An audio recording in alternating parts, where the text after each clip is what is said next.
Hello दोस्तों, मैं आशीष पांडे आपका अपने यूट्यूब चैनल पीसीएस मार्गदर्शक पर स्वागत करता हूं। आशा करता हूं कि आप अच्छे होंगे और पढ़ाई कर रहे होंगे क्योंकि बहुत ही जल्द आपका नोटिफिकेशन आने वाला है। अपनी तैयारी को लगातार तीव्रतम गति से 100% देते रहें ताकि जल्द से जल्द आप अपने सिलेक्शन के एकदम करीब हों और अपनी पढ़ाई को जारी रखें। जैसा कि आप हमारे चैनल पर देख रहे हैं कि आपकी स्क्रीन पर दिख रहा होगा कि हम आपका स्वागत करते हैं पीसीएस मार्गदर्शक चैनल पर। आइए, आज की हमारी क्लास होगी भारत में अंग्रेजों के आगमन का पार्ट 2। यहाँ पे पार्ट 1 लिखा है बच्चों, ये पार्ट 2 होगा। तो आज हम पढ़ेंगे भारत में अंग्रेजों के आगमन का पार्ट 2। तो मैं आपसे रिक्वेस्ट करूँगा कि आप कृपया करके पार्ट फर्स्ट को भी जा करके देखें जो हमारी प्लेलिस्ट में पड़ा हुआ है। तो जा करके आप पहले पार्ट 1 को देखें ताकि जिससे आप पार्ट 2 से भी अपने आप को कनेक्ट कर सकें, क्योंकि जब तक पहले के घटनाक्रम आपको नहीं मिलेंगे तो आप दूसरे के घटनाक्रम से अपने आप को जोड़ नहीं पाएंगे। तो इसलिए आप जा करके हमारे दूसरे पार्ट मतलब हमारे फर्स्ट पार्ट को देखें भारत में अंग्रेजों के आगमन का। आइए हम अपनी दोस्तों अपनी आगे की तरफ बात चलते हैं। यह हमारे चैनल का लोगो है। जैसा कि हम हर बार हर क्लास के पहले आपको एक कोटेशन सुनाते हैं जिससे कि आपके अंदर एनर्जी बनी रहे, आपके अंदर जज्बा जगा रहे। तो आइए हम कोटेशन पढ़ते हैं। निंदा से घबराकर अपने लक्ष्य को ना छोड़ो। निंदा से घबराकर अपने लक्ष्य को ना छोड़ो, क्योंकि लक्ष्य मिलते ही निंदा करने वालों की राय बदल जाती है। अर्थात इसमें यही बताने की कोशिश किया कि जब तक आप सफल नहीं होते हैं तो सफलता से पहले आपकी निंदा लगातार की जाती रहती है कि आप पढ़ते नहीं होंगे, आप अच्छे नहीं हैं, ये वो बहुत सारी बातें आपके पीछे की जाती होंगी। आपको मतलब इंसल्ट किया जाता होगा एक तरीके से कि आप पढ़ते नहीं हैं, आपका सिलेक्शन नहीं हो रहा कहीं। तो घबराएं नहीं, लोगों का काम है कहना, लोग कहते रहेंगे। आपका काम है सिर्फ कर्म करना। किसी को आप जवाब दे करके चुप मत करिए, सिर्फ समय का इंतजार करिए। जब आपका परिणाम आएगा ना, आपका परिणाम खुद ही सबका मुंह बंद कर देगा। तो उस वक्त का इंतजार करें और लगातार आप अपना काम करते रहें, अपने आप 100% देते रहें, अपने आप को धार देते रहें।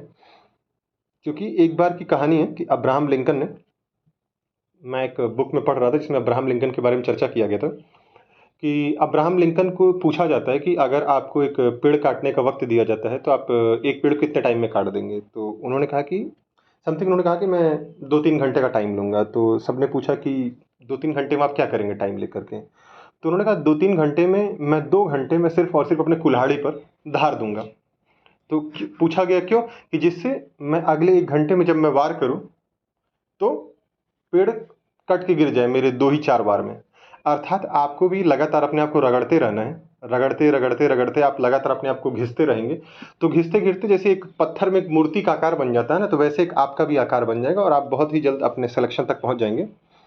और आशा करता हूं कि आप पढ़ाई इसी दिशा में कर रहे होंगे। एक हमारा भी कुछ ही टाइम पहले समथिंग 2-4 घंटे पहले हमने एक वीडियो अपलोड किया जिसमें आप जाकर के देख सकते हैं कि आपको पीसीएस आरओ के लिए कौन सी बुक पढ़नी है, क्या टाइम टेबल होगा, किस सेक्टर से कितने क्वेश्चन आए, अर्थात किस सब्जेक्ट से कितने क्वेश्चन आए, किस सब्जेक्ट्स पे आपको कितना वेट देना है, कितना वेटेज देना है। तो इन सभी चीज़ों की चर्चा हमने अपने वीडियो में किया है। तो आप जाकर के उसे भी प्लेलिस्ट में जोड़ देखें और मैं आपको गारंटी देता हूँ कि वह वीडियो आपके लिए बहुत ही हेल्पफुल होगा और आप देखेंगे तो आपको बहुत कुछ सीखने को मिलेगा और आपके एग्ज़ाम में आपको परिष्कृत करेगा। आइए हम अपनी बात को आगे बढ़ाते हैं। जैसा कि आप अपनी स्क्रीन पर देख रहे हैं, यहाँ पर आपको लिखा दिख रहा है कि आज हम अंग्रेजों के आगमन का पार्ट 2 पढ़ेंगे। तो आज हम अंग्रेजों के आगमन के बारे में पढ़ेंगे। आइए हम अपनी बात आगे की तरफ ले चलते हैं। मैंने पहले भी कहा था कि आप पहले का घटनाक्रम जा करके देख सकते हैं, क्योंकि हम सेकंड पार्ट को आगे पढ़ेंगे। तो अब सेकंड पार्ट की बात चर्चा करते हैं। आइए देखिए यहाँ पे क्या लिखा है स्क्रीन पर आपके दोस्तों। 1615 में इंग्लैंड के सम्राट जेम्स फर्स्ट का दूत बनकर टॉमस रो, कौन, किसके सम्राट, मतलब कहाँ के सम्राट, इंग्लैंड के सम्राट, कौन, जेम्स फर्स्ट का दूत बनकर कौन, टॉमस रो, कहाँ, जहांगीर के दरबार में पहुंचा और जिसका उद्देश्य क्या था, एक व्यापारिक संधि करना था। तो 1615 में जब इंग्लैंड के सम्राट जेम्स फर्स्ट के दूत बनकर टॉमस रो जहांगीर के दरबार में पहुंचते हैं तो उनका मेन उद्देश्य यही रहता है, इसी गोल से आते हैं कि हमें जाना है और जहांगीर से बातचीत करके हमें एक व्यापारिक संधि करनी है ताकि हमें भारत से व्यापार करने का एक माध्यम मिल जाए। आइए आगे देखते हैं। और सर टॉमस रो, जिसके यहाँ देखिए लिखा है आपकी स्क्रीन पर, सर टॉमस रो ने मुगल साम्राज्य जहांगीर से सभी भागों में व्यापार करने की अनुमति प्राप्त कर ली। जहांगीर से, तो देखिए यहाँ लिखा है कि जहांगीर से सर टॉमस रो ने मुगल साम्राज्य, जो पूरा मुगल साम्राज्य था उस समय का, उन पूरे मुगल साम्राज्य में भाग में व्यापार करने की उनको जहांगीर से अनुमति मिल जाती है सर टॉमस रो को, अर्थात जिस उद्देश्य से आए थे वो उद्देश्य उनका सफल हुआ। आगे देखते हैं। जैसा कि आपकी स्क्रीन पर आपको दिख रहा होगा कि यहाँ लिखा है कि 1623 तक अंग्रेजों ने सूरत, कहाँ पर, सूरत, आगरा, अहमदाबाद, मछलीपट्टनम और भड़ौच, सूरत, अहमदाबाद, मछलीपट्टनम और भड़ौच में अपने व्यापारिक कोठियों की स्थापना की थी। 1623 तक अंग्रेजों ने कहाँ कहाँ स्थापित कर ली थी? सूरत में, आगरा में, अहमदाबाद में, मछलीपट्टनम तथा भड़ौच में अपनी व्यापारिक कोठियाँ स्थापित कर ली थी। डायरेक्ट दोस्तों ये सारे क्वेश्चंस डायरेक्ट आपके एग्जाम में आ सकते हैं कि सूरत में, आगरा, अहमदाबाद, मछलीपट्टनम और भड़ौच में अंग्रेजों ने अपनी व्यापारिक कोठियों की स्थापना कब कर ली थी? 1623 में। यह पूछा जा सकता है कि अंग्रेजों की व्यापारिक कोठियाँ कहाँ कर थी, तो आपको इसमें भी सहायता मिलेगी जब आपको ये पता होगा कि सूरत, आगरा, अहमदाबाद, मछलीपट्टनम और भड़ौच में उनकी व्यापारिक कोठियाँ थी, तो आपको यहाँ से क्वेश्चन को एलिमिनेट करने का ऑप्शन मिल जाएगा। आगे की तरफ हम बढ़ते हैं। तो यहाँ ध्यान से देखें, आपकी स्क्रीन पर लिखा है 1639 में फ्रांसिस डे ने 1639 में फ्रांसिस डे ने चंदगिर के राजा से मद्रास को पट्टे पर ले लिया, अर्थात चंदगिर के राजा से बातचीत किया, बातचीत करने के बाद मद्रास को एक पट्टा लिखवा लिया। जैसा कि आप गांव में भी देखते हैं, खेती के लिए भी पट्टे का काम किया जाता है, तो पट्टा लिखवा लिया, जहां कालांतर में एक किलेबंदी कराकर कोठी बनाई गई जिसे फोर्ट सेंट जॉर्ज नाम पड़ा। तो देखिए बच्चों, दोस्तों, बहुत बार यह क्वेश्चन आया कि फोर्ट सेंट जॉर्ज कहाँ पर है, तो मद्रास में है। किसने बनवाया था? फ्रांसिस डे के समय में चंद्रगिर के राजा से मद्रास को लिया गया, वहीं पर फोर्ट सेंट जॉर्ज बनाया गया। तो अपनी बात को हम आगे बढ़ाते हैं, ध्यान से आप लोग देखते रहें अपने स्क्रीन की तरफ। तो 1632 में गोलकुंडा के सुल्तान द्वारा, 1632 में कहाँ के सुल्तान? गोलकुंडा के सुल्तान द्वारा अंग्रेजों को एक सुनहरा फरमान, अच्छा गोल्डन फरमान इसको क्यों कहते हैं? कि यह एक ऐसा उनको माध्यम मिल जाता है व्यापार करने का कि जो अब तक उन्हें जो कभी फ़ायदा नहीं हुआ, तो वैसे फ़ायदे इनको इस गोल्डन फरमान के माध्यम से मिलने लगते हैं। कि देखिए लिखा गया इसमें गोल्डन फरमान से फ़ायदा क्या होता है कि गोलकुंडा राज्य में स्वतंत्रता पूर्वक व्यापार करने की अनुमति मिल जाती है। तो 1632 में गोलकुंडा के सुल्तान द्वारा अंग्रेजों को एक गोल्डन फरमान मिलता है, अर्थात सुनहरा फरमान मिलता है, जिसके माध्यम से गोलकुंडा राज्य में स्वतंत्रता पूर्वक व्यापार करने की अनुमति मिल जाती है उन्हें। कैसे स्वतंत्रता पूर्वक व्यापार करने? कहाँ पे? गोलकुंडा राज्य में। कब? 1632 में। इसको गोल्डन फरमान बोलते हैं। यहाँ देखिए आपकी स्क्रीन पर लिखा है 1630 में मैड्रिड की संधि हुई, जिसके अनुसार पूर्वी व्यापार में अंग्रेजों पुर्तगालियों के बीच संघर्ष समाप्त हुआ। तो 1630 में मैड्रिड की संधि होती है। तो मैड्रिड की संधि के माध्यम से पूर्वी व्यापार में, अर्थात भारत में या जो आपके दक्षिण पूर्वी देश हैं उनके साथ होने वाले व्यापार में अंग्रेजों और पुर्तगालियों के मध्य जो संघर्ष चल रहा था वो संघर्ष समाप्त हो जाता है। किस संधि से? मैड्रिड की संधि। तो मैड्रिड की संधि कब हुई? 1630 में। किन किन के बीच हुई थी? अंग्रेजों और पुर्तगालियों के बीच में। इससे क्या फायदा हुआ कि पूर्वी देशों के साथ होने वाले व्यापार में इन दोनों के बीच में जो वर्चस्व की लड़ाई चल रही थी वह संघर्ष समाप्त हो गया। आगे घटनाक्रम देखते हैं क्या हुआ। 1658 में 1658 में आप देखते हैं 1658 बंगाल, बिहार, उड़ीसा, कोरोमंडल समुद्र तट की सभी बस्तियां फोर्ट सेंट जॉर्ज के अधीन कर दी गई। तो जो 1658 में बंगाल, बिहार, उड़ीसा, कोरोमंडल समुद्र तट की जो सभी बस्तियां थी उनको 1658 तक फोर्ट सेंट जॉर्ज के अधीन कर दिया गया। और 1686 का क्रम देखें, 1686 में क्या हुआ?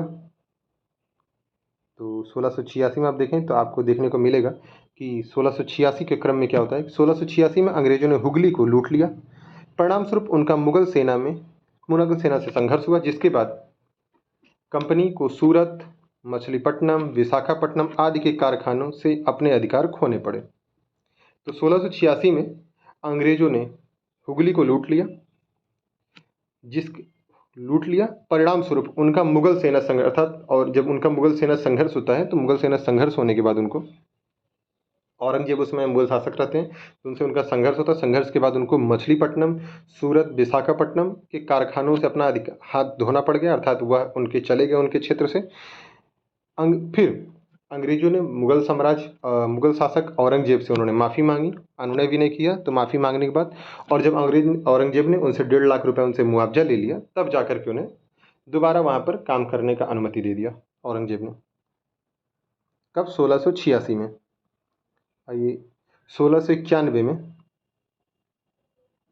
1691 ईस्वी में बंगाल के सूबेदार शाइस्त खां, बंगाल के सूबेदार कौन? शाइस्त खां। कब? 1691 में।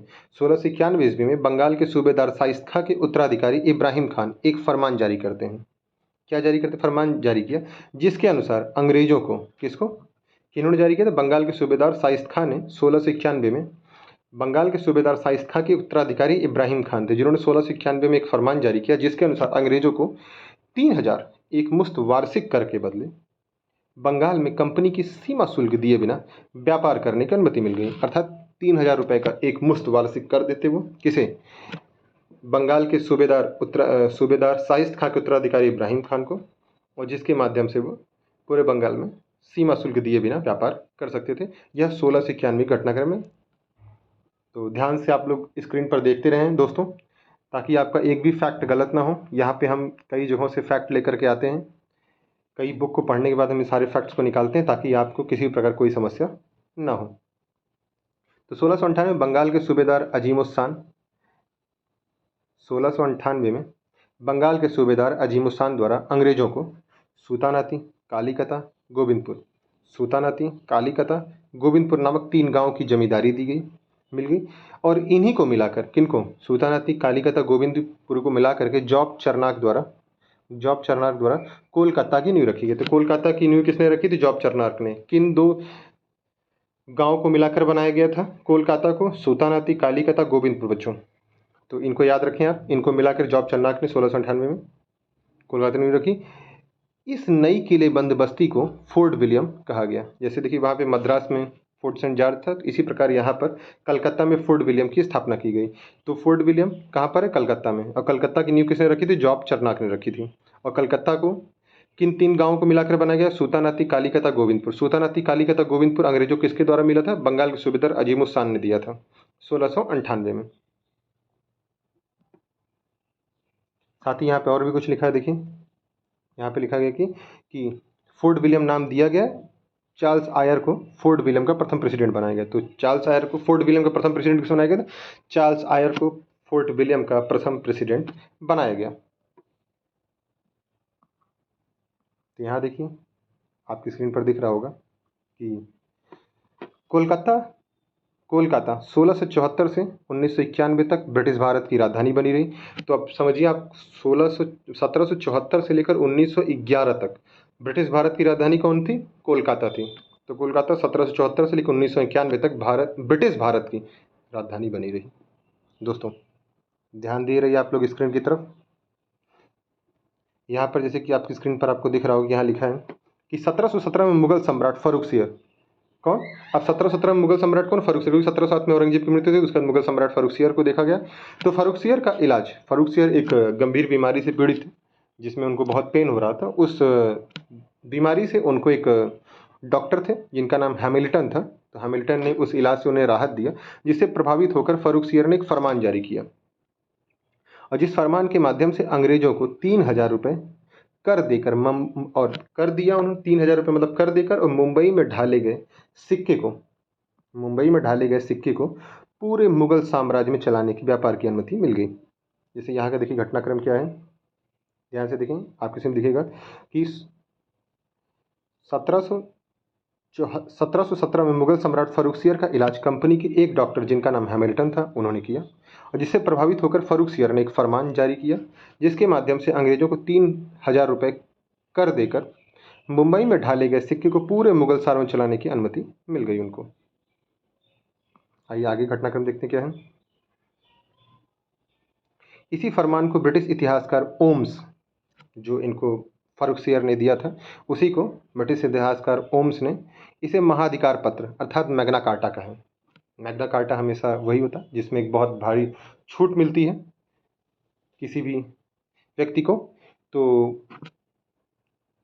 इसलिए इन्होंने, क्योंकि अंग्रेजों को एक बहुत भारी छूट मिलती, क्योंकि इसी के माध्यम से पूरे मुगल साम्राज्य में वो मुंबई में ढाले गए सिक्के को चला सकते थे, 3000 रुपये वार्षिक कर दे करके अपना व्यापार कर सकते थे, तो फ़र्रुखसियर ने दिया था, जिनका इलाज हैमिल्टन ने किया था।